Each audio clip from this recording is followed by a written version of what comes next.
Welcome to our channel. Today and this morning we want to talk about what is the Sabbath day. Now, the Sabbath day, as the Bible calls it, is the seventh day on which Yah, our Creator, created the world and everything there is in it.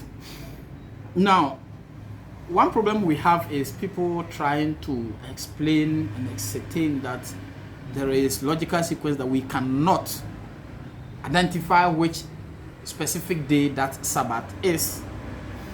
So we are just going to have a very brief look at what is the Sabbath day and which day is the Sabbath day.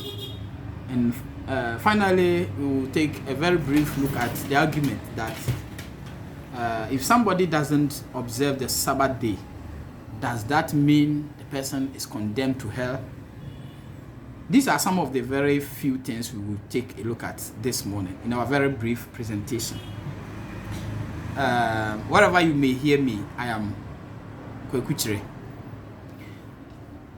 Now, when we take a look at Genesis, we see from Genesis that the Lord used 6 days in creating everything that there is in it. Now, if you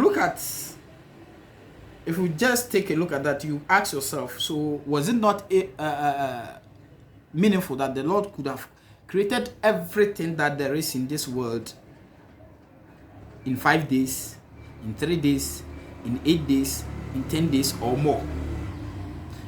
Now, the Bible simply says that he used 6 days, and on the 7th day, he rested.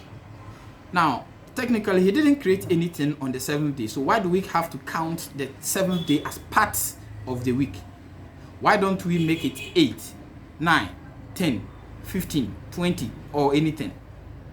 But specifically, we end up at 7, which is an empty day added to the week. And then we come back to the first day of the week, which is, as we are using medium of language as English, we come back to the first day, which is Sunday. Now, if you go to the Bible, right in Genesis chapter 2, we are told, and so I'm reading from Genesis chapter 2, verse 1. I'm reading the Good News Bible.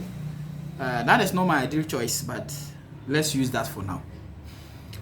And so the whole universe was completed. By the 7th day, God finished what he had been doing and stopped working. He blessed the 7th day and set it apart as a special day, because by that day he had completed his creation and stopped working. And that is how the universe was made. In fact, there are other crucial things that translation eliminates, and I would like to read from I don't have the King James here now, so I'll rely on my P translation. My fellow Ghanaians will bear with me, most of you who understand P.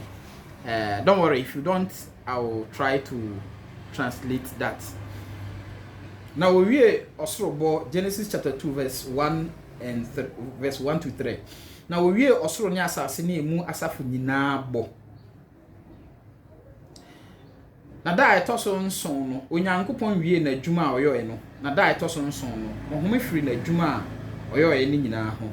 Na Onyankopon hyira da etoso nson no, na ote ho efiri se enum na ohome firi na adwuma a oyoye ho. So the Lord blessed the 7th day. Why did he do it? Why did he actually do it? Because we are told that was the day he rested. Now, the Lord does not get tired, because he didn't actually, he is not a God that is like human being. So why should he actually have to rest? I mean, how tiresome would you get by just saying words?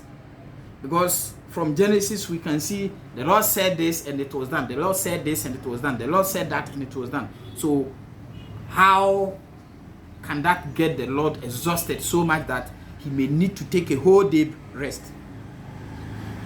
From there we could not have had any meaningful interpretation. Now let me read the King James Version, the Revised King James Version.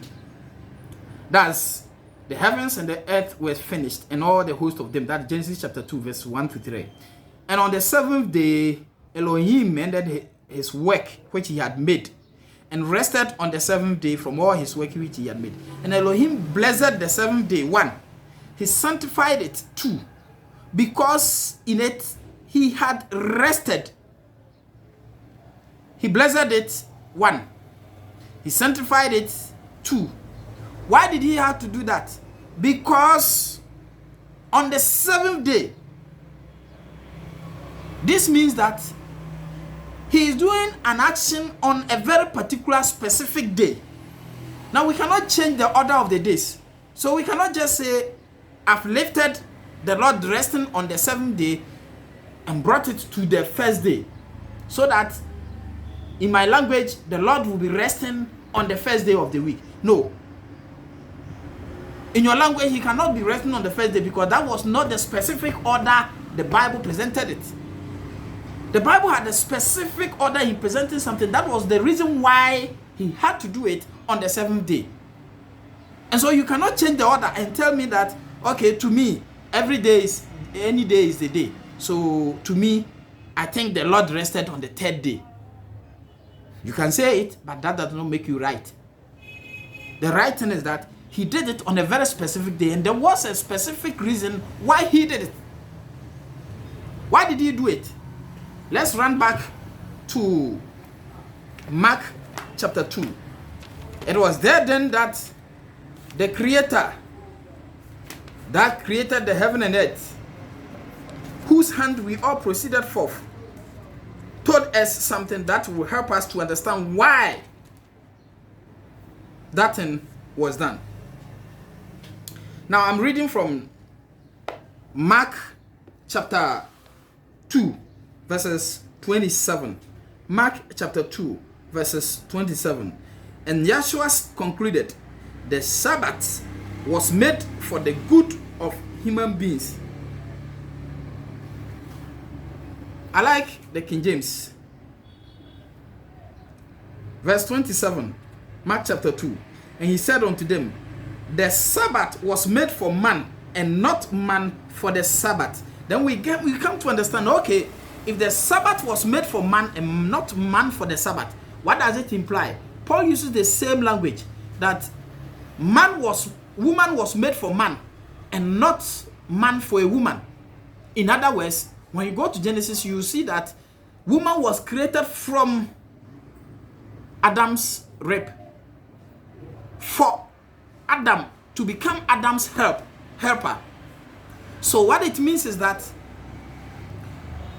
the woman exists because Adam exists. It cannot be the other way around. Adam cannot exist because of the woman. The woman exists because of Adam. So if the Sabbath was made for man, it means that it was because of man that the Lord had to rest. And it makes sense because the Lord was not tired.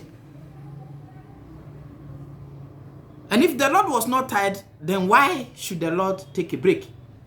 The Lord had to take a break because he was creating an example for humanity to follow.